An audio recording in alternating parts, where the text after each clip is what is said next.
और अब बात बिहार चुनाव में बाहुबलियों के जलवे की। बाहुबली हमेशा इमेज सुधारने की फिराक में सियासत का रुख करते हैं, मगर लालू यादव की पार्टी आरजेडी को इस बार बाहुबलियों के दाग ही अच्छे लग रहे हैं। सुप्रीम कोर्ट ने शर्त रख दी, क्रिमिनल बैकग्राउंड वाले उम्मीदवारों को टिकट देने का कारण बताओ। लालू की पार्टी ने धड़ाधड़ कैरेक्टर सर्टिफिकेट बांटने शुरू कर दिए।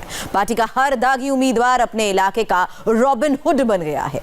इनमें वो अनंत सिंह सबसे ऊपर हैं, जिनका दावा है कि हथियारों से लेकर हाथी घोड़े तक का शौक रखते हैं। कभी उनके और लालू यादव के बीच 36 का बैर था। अनंत सिंह नीतीश कुमार के साथ थे। नीतीश को सिक्कों से तौल दिया था।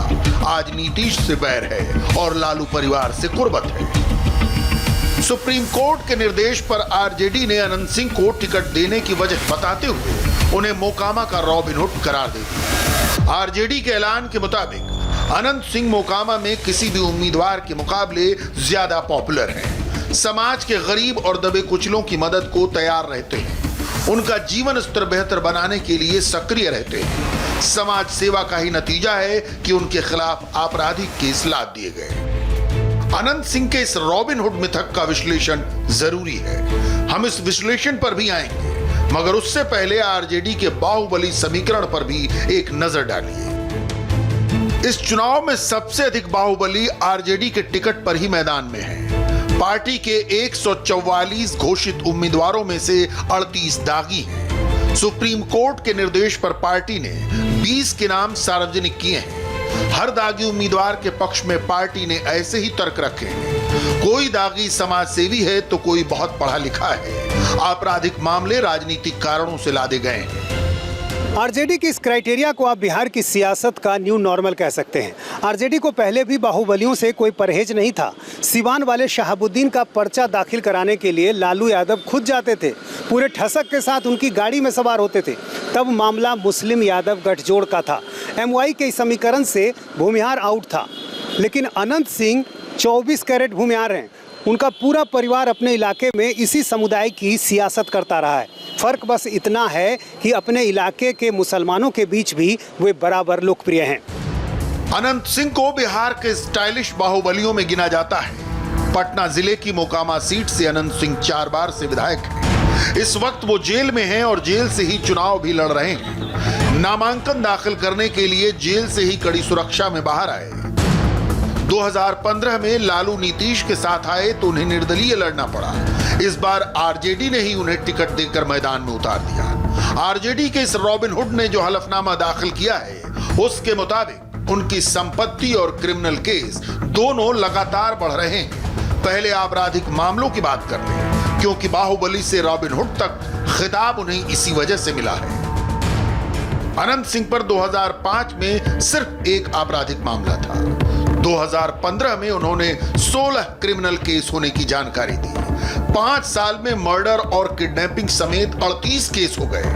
उनके ऊपर हत्या के साथ और हत्या की कोशिश के 11 मामले हैं। जान से मारने की धमकी देने के 9 मामले दर्ज हैं। आर्म्स एक्ट के तहत भी केस है, जिनमें AK-47 रखने का मामला है। इसके साथ ही 3 मामले आचार संहिता के उल्लंघन के भी हैं। अनंत सिंह टिपिकल सामंतवादी आउटलुक के किरदार हैं, जिसे जानवर पालने का भी शौक है। वो अच्छी नस्ल के घोड़ों पर मुंहमांगा पैसा खर्च करते हैं। घोड़ों की सवारी भी करते हैं। एक बार तो लालू यादव का ही घोड़ा पसंद आ गया तो किसी और आदमी के जरिए उसे खरीद लिया। हालांकि उस घोड़े की लगाम मुश्किल से उनके हाथ आई। अनंत सिंह खुद कहते हैं कि शौक बड़ी चीज है और इसके लिए वो मुंहमांगा खर्च करते हैं। सवाल है कि खर्च करने के लिए ये पैसा आता कहां से है। 2005 में अनंत सिंह ने पहली बार चुनाव लड़ा तो उनके पास 3,40,000 की संपत्ति थी। 2010 में बढ़कर 38,84,000 हो गई। 2015 में फिर बढ़कर 27 करोड़ 99 लाख हो गई। 2020 में तो और बढ़कर 68 करोड़ 55 लाख हो गई। हिसाब लगाया जाए तो अनंत सिंह की संपत्ति 15 सालों में 2000 गुना बढ़ी है। 5 साल में ही इसमें 2.5 गुना बढ़ोतरी हुई है। अनंत सिंह और उनकी पत्नी पिछले 2 साल से लगभग 2 करोड़ रुपए का तो इनकम टैक्स भर रहे हैं।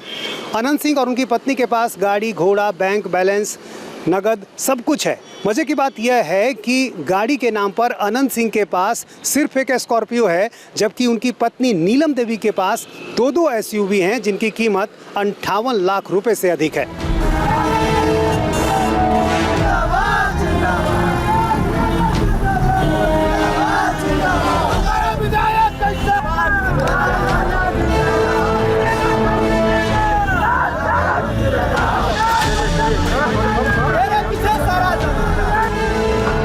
मंगलवार को पटना की दानापुर सीट से ही आरजेडी के एक और बाहुबली रीतलाल यादव ने पर्चा दाखिल किया। 10 साल पटना की बेउर जेल में गुजारने के बाद रीतलाल यादव शनिवार को ही जमानत पर रिहा हुए। रिहा होते ही उन पर लॉकडाउन तोड़ने का केस दर्ज हो गया। रीतलाल यादव के पर्चा दाखिले से पहले कचहरी के बाहर उनके बाउंसर्स की मौजूदगी अपनी कहानी खुद बयान करती है।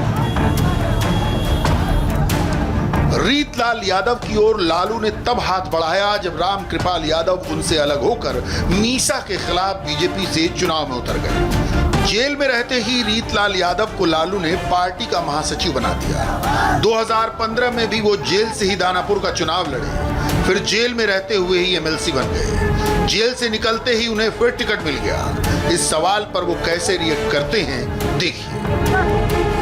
हमारे साथ हैं रीतलाल यादव, जिन्होंने दानापुर से नॉमिनेशन किया है। आरजेडी ने इनको उम्मीदवार बनाया है। रीतलाल जी, ये बताइए कि टिकट लेना तो बहुत मुश्किल होता है, आपको बहुत कम समय लगा, जेल से निकले टिकट मिल गया। ये जेल से निकलने के बाद इन लोगों को हुजूम दिख रहा है आपको? इन लोगों से पूछिए कितना मेहनत करते हैं लोग। इन लोगों के चाहत पे टिकट मिला है हमको।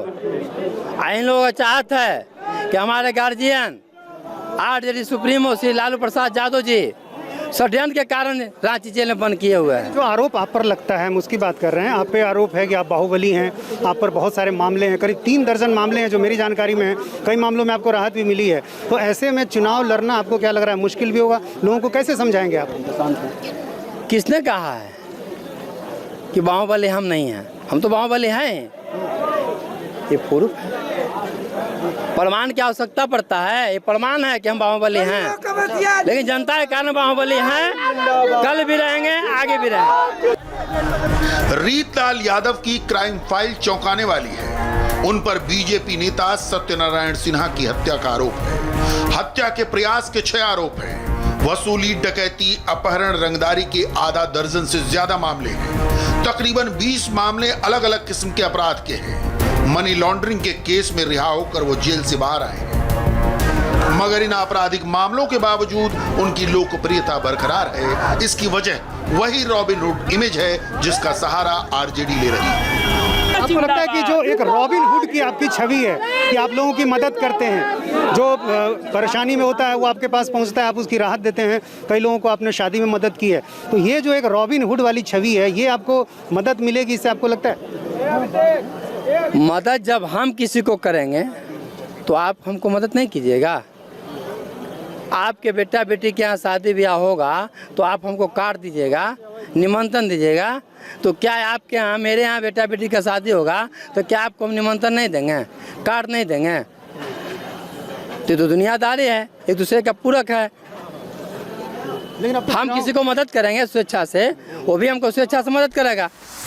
अब पटना में आरजेडी के 2 बाहुबली हैं। मोकामा में अनंत सिंह, दानापुर में रीतलाल यादव। इन दोनों में बड़ा बाहुबली कौन है? इस सवाल पर रीतलाल अपनी कम उम्र की दुहाई देते हैं और अनंत को बड़ा भाई करार देते हैं। अनंत सिंह आपकी ही पार्टी में आ गए हैं, जो मोकामा से चुनाव लड़ रहे हैं, तो आपकी ही पार्टी में ये सवाल उठेगा, बड़ा बाहुबली कौन है, रीतलाल यादव या अनंत सिंह? अनंत सिंह से हमें कभी कोई बात ही नहीं है, तो हम कैसे बताएं कि वो बाहुबली हैं? और जो होंगे भी तो उम्र में हमसे बड़े होंगे, तो बड़े भी बाहुबली भी हो सकते हैं। उनको बड़ा भाई मानते हैं आप? क्या उनको बड़ा भाई? अरे मेरा उम्र कितना हो रहा है, हम तो जानते हैं कि वो बहुत उम्र है। बाहुबल में कौन बड़ा है, अनंत सिंह या रीतलाल यादव? नहीं, इस पे कोई कमेंट नहीं। बाहुबली किसी कुछ नहीं, कुछ थोड़ी होती, जनता बनाती है। तो ये है आरजेडी के रॉबिनहुड उम्मीदवारों की कहानी। बिहार में बाहुबलियों को खुली स्वीकार्यता देने की कोशिश है। आरजेडी ने इस दिशा में कदम बढ़ा दिया है, बाकी पार्टियों को भी देर सबेर इसे ही फॉलो करना है।